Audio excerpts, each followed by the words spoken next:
Welcome. I'm Amy Watson, a certified life after baby loss coach and mom to 2 babies in heaven. Join me as I show you how you can truly find yourself again. Together, let's knock off those rough, painful edges and learn to carry your grief so you can step forward into all this life has in store for you. This is the Smooth Stones Podcast.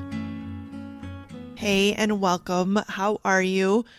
What's new? What's happening? How's your new year treating you? Have you chosen a goal? Have you chosen a word of the year? Do you do any of that? I would love to hear what you're up to. You can always just come over onto Instagram and DM me. But we are still on winter break, and today I dropped my little boys, who are my rainbow babies. So after each one of my losses, I was able to have a living little boy. And so those little boys are getting kind of bored of being home. We're trying to get back into a routine. And I was really excited when this Facebook ad popped up on my feed from the local roller skating rink that they were doing this day camp for the last few days of winter break. And as I dropped them off and I stayed the first few minutes to make sure everyone was settled and like got their roller skates on, all the stuff, the teacher started teaching the kids. And guess what lesson number 1 was? If you've done any sports where falling is an option, like skating, skiing, snowboarding, roller skating, probably like water sports, you know where this is going. Yes, they immediately had all the kids sit on the floor and learn how to get up. They started telling them how awesome it was to fall because that means you're learning and you're getting better. And I love this reminder of what I want you to know as well. Falling is inevitable. If you're not falling or failing, you're living a pretty boring life. And the best thing you can learn is to embrace the fall and learn how to get back up again. Now, in roller skating, there are a few ways to get back up. Some of them look a lot like Bambi trying to stand up on the ice. Maybe you crawl to the wall and drag yourself up that way. The teachers demonstrated how not to get up so I want you to visualize this, sitting on your bum, putting both hands on the ground behind you and both skates flat on the floor and trying to get up that way. It's exhausting and nearly impossible.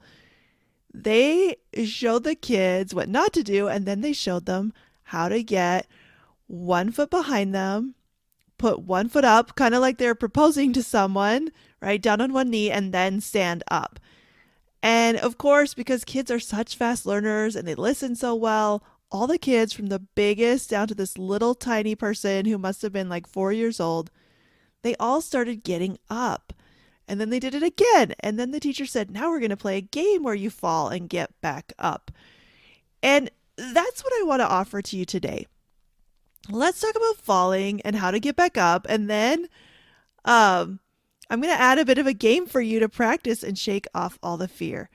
Because the primal part of us that gets up on wobbly, rolly things that put us off balance immediately tenses up. Emotions get close to the surface. Our nervous system is activated. We are hyper aware of all the ways we can get hurt. And of course, all of this combined leads to not very much fun and not very much progress. I actually, as I was picking up my boys, my littlest one was kind of sitting on the bench. She was kind of tired. And I just asked if I could borrow some roller skates and just skate for the last 10 minutes. And I haven't skated since college. And getting on there, I was reminded like how hard it can be to stay up. And I immediately like almost burst into a sweat. Just that nervous system reaction is real. You really don't want to fall. So if we can really get stuck there, right? And we've talked about this in nervous system, like we can get stuck in this freeze state, but we don't have to stay there and we have tools to get out of it. Well, I grew up in Canada and we did a lot of ice skating and we just called it skating. And there were always kids there who would just hug onto the boards and cry and be so afraid to get out in the middle of the rink. And skating became cold, miserable, and scary for them. But if you look at someone like Olympic skater Tara Lipinski, who I have to shout out, she has a podcast, it's relatively new, all about recurrent loss and infertility and her journey. It's called Unexpecting, and I love the conversation she's opening up on such a big level. And she did recently have her little rainbow baby after just so many devastating losses. And it's a beautiful thing. So go check that out. But I want to ask you, what is the difference between someone who lets the fear take over and someone who continues to try even when they are scared? Someone who knows that falling is a part of the process, and someone who is paralyzed by wanting to be perfect from the get go. What's the difference between someone who doesn't want to get dirty or even a little bit bloody and someone who is kind of open to that and knows it's part of the process? Look, life has already knocked you down and given you some scrapes and bruises. The question is, now what? I'm going to get you started with some of my ideas, and then I want you to take these lessons, and apply them in your own life. Apply them where you feel stuck. So, number one, falling is to be expected. It's such a weird world we live in where somehow we've gotten the idea that everything should be 100% perfect all the time. And if we can't be 100%, we shouldn't try at all. Some people blame it on modern public schools, helicopter parenting, social media, and the information era that tells us, well, you can YouTube anything, which I actually do love all the things you can learn on YouTube, and I highly recommend it. I have built my business and podcast with tons of help from YouTube, and I've also figured out really weird things like how to get the speakers in the back of my car to work when they're not working, like so helpful. But I want you to ask yourself, what is it for you? Where does the fear of falling or failing come from? I recommend doing a little exploring here, but I also want you to take ownership of yourself. For example, maybe your mom was very critical if you made mistakes. Okay, great. That's good information. But as an adult, now you do have choices. You can choose to not continue being critical of yourself. You can self-coach through some of the sentences in your brain until they no longer hold you back. You can come work with me to let go of all the things that are keeping you stuck. You have so many options. When we look at life, just knowing for sure that we will fall, falling gets a lot less scary. You're going to be much more willing to put yourself out there. You're not going to make falling mean something terrible about you. In roller skating, the teacher said, falling is just part of the deal, and it means you're learning. That goes for life as well. Number two, you can learn how to get back up. What is the worst thing about falling? If you're alone, it's probably a bruised bottom. But if you're in front of people, oh, that bruised ego, that white hot blush that goes from head to toe and back again. Maybe people make fun of you to your face, or maybe it's all in your head, but oh, the shame. And again, this comes back to expectations. We as a people tend to notice falls. Part of us can't help laughing. I remember one time I was helping a friend move a little flat trailer in his driveway by hand, and for some reason it slipped and started rolling and pretty much knocked him over and crashed into his dad's car that was sitting next to this trailer in the driveway. And it all happened so fast, and it all seemed to be in slow motion. I remember just uncontrollably laughing at something that was kind of not funny and also so hilarious to my body. It's almost like that burst of fear when it started rolling came out into giggles. Of course, everyone was fine, minus like a little bit of denting here and there.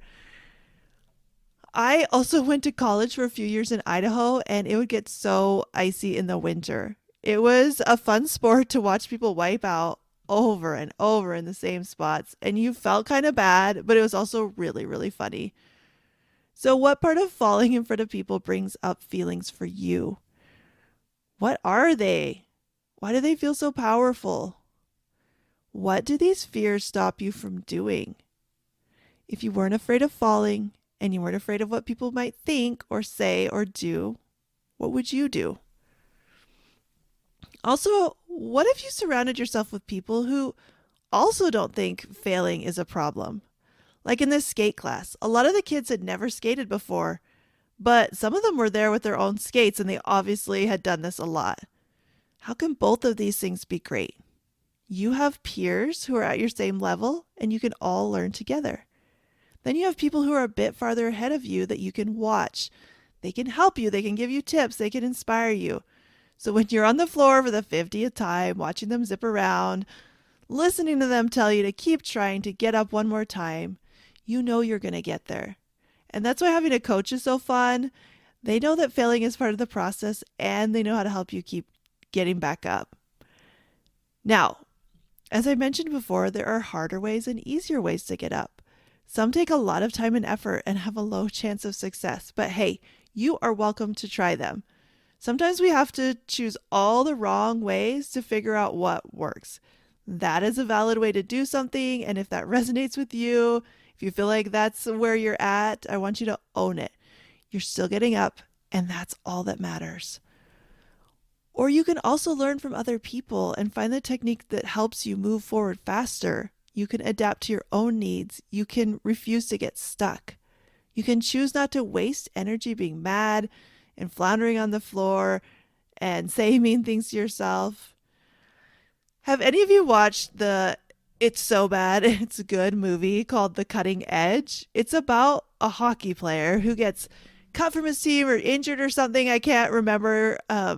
But he ends up doing pairs skating with a very difficult partner. And she, of course, has never found a partner that works for her. And they stick them together. You know, they're both just kind of at the bottom. And it's such a great plot, right? Well, he's a great skater in hockey skates, but in figure skating, there's a toe pick. And so there's this amazing montage of him catching the toe pick and wiping out over and over and over. And his kind of awful partner keeps saying, toe pick. And it's super annoying. How can this be just like us going along in life, killing it at hockey, and then wham, we get thrown into a different sport and it feels different and the rules are different and we keep getting our face pounded into the ice and everyone around us seems to have it all figured out, but we're ready to quit. Fast forward to the end and of course he gets the girl and they win whatever, competition they go to. This also reminds me of the classic Happy Gilmore, where Adam Sandler is also a person who loves hockey but can't get himself together and make the team. So he ends up trying golf. And some of his skills translate, like slapshotting the golf ball, but he doesn't have a short game and he can't control his temper. But he has this goal of saving his grandma's house, so he keeps trying. And after a ton of fails and falls and boos, and of course lots of criticism from Shooter McGavin and all the stuffy golf people, he figures it out and he makes it his own. Every hero story has falls and obstacles. What sets the hero apart is they get back up. They take advice from wise guides and they never stop working towards their goal. You just gotta get back up. And I want to say this to you who is listening, who is feeling like I just can't do it. I can't get up again. I can't try again. I can't risk falling again. Yes, you can. You absolutely can. You just got to do it. Number 3 is you learn from your mistakes. There's no learning in getting everything right. We can't cheat the system. Life requires some sacrifice, pain, and like I said before, some blood and some scrapes and some bruises to get what we want. The thing about kids learning to skate is they adapt so quickly. They adjust, they pick things up. Why is that? What can we learn from them? Adult brains and bodies tend to be a bit slower, and some of it is physical, but a lot of it is in our heads. It's that we make a lot of problems up in our mind, and then we believe our own stories. We have these loud inner critics that tell us the only way to stop feeling uncomfortable is to quit. But quitting is its own kind of uncomfortable that keeps us stuck. Or maybe you don't even start. I think if you're going to be uncomfortable, why not be the kind that moves you forward and helps you learn, grow, and develop yourself? Now, I always have to put this little condition on this. Choosing to stop is always an option, especially if we are talking about building our family after loss or ending a business or a charity or a project that we started that is no longer working for us. We don't have to tell ourselves that that is failing if we know the choice is right. That takes courage too. That's trying, failing, adapting, and learning. But I think for most people, we often give in to fear and doubt and let them drive our lives. That is not a fun way to live. Think about your life. What has helped you become who you are the most? Was it all the blue ribbons and the accolades and the 100% you got? Or was it the tough times, the heartbreaks, the missed shots? And I want to just speak for a moment about effortlessness. If you imagine a roller skating queen just gliding all over the floor, it looks so easy. Or an Olympic figure skating, or someone who looks amazing online or in person, they always have it together. It looks like it all just comes easily and naturally. And maybe to some extent it does. You might be witnessing someone who has followed their heart and their intuition wherever it led them. But overall, effortlessness is an illusion. No one who achieves greatness or even mediocrity gets there without effort.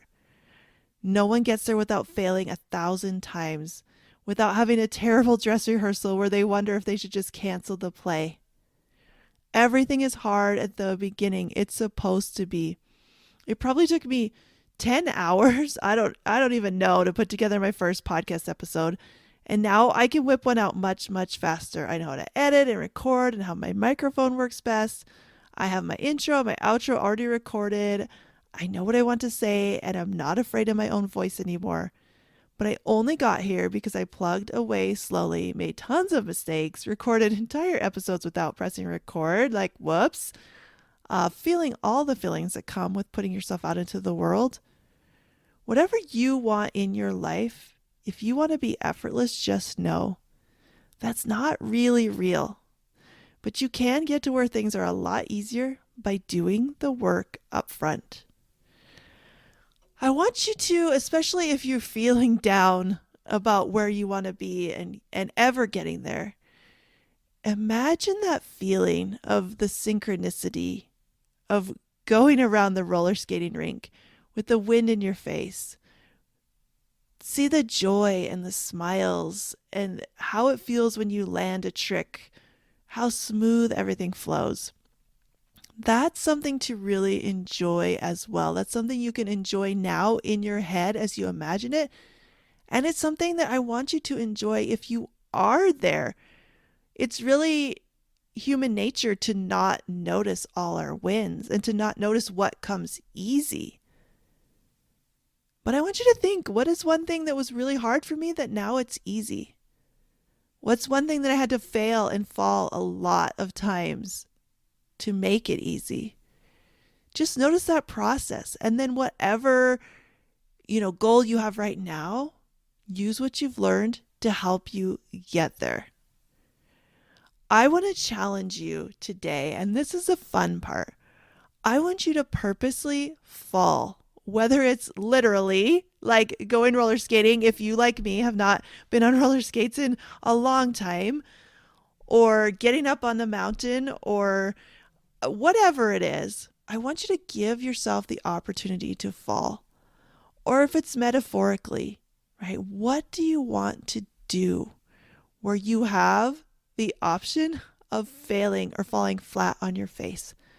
I'm going to challenge you this month to try to do that at least 10 times. If you want to go crazy, try to do it 100 times. But let's make this a game. Let's make this fun. Let's make it a challenge. Let's do it together. Because I am right here cheering for you. I know that the more we just put ourselves out there and mess up, the better it's going to be. So think about what you've been holding off on, what you're afraid to do. Let's just do it. Everything that happens in our lives is an opportunity to learn. I truly believe that. If and when you want to, it is available for you. Maybe not right away, but be open to it. It truly does not matter how many times you fall, friend. It only matters that you get back up. It's a cliche because it's true. Maybe you're feeling a bit battered right now. Rest. Breathe, and then keep going. Maybe you're on the edge of stepping out into something that you know will be hard, but amazing. Rest, breathe, and then step forward. Expect to fail. Learn how to get up. Watch the way you're talking to yourself. Don't worry about what anyone else thinks. Surround yourself with people who are going to cheer for you when you fall. Find a guide or a coach to get you there easier. Remember that effortlessness is an illusion. And for the love, my friends, again, have fun with this. If you are breathing, if you have running water, a cell phone, and a way to listen or read this podcast, dude, that's incredible. Yes, our hearts have been broken. Yes, life is freaking tough sometimes. And it's also so, so good. Let's light up that disco ball, pump up your favorite jams, and get out there and roller skate. And I want to add a PS. If you do go roller skating or do something else fun where you can fall, send me a picture on Instagram at amy.smoothstonescoaching. I totally want to see. I want to see the wins and the falls and just all the smiles that go along with it. Have an amazing week. I love you. I'll see you next time. Are you tired of feeling like your baby's death was somehow your fault? Go to smoothstonescoaching.com and get my free mini course, How to Stop Blaming Yourself After Loss.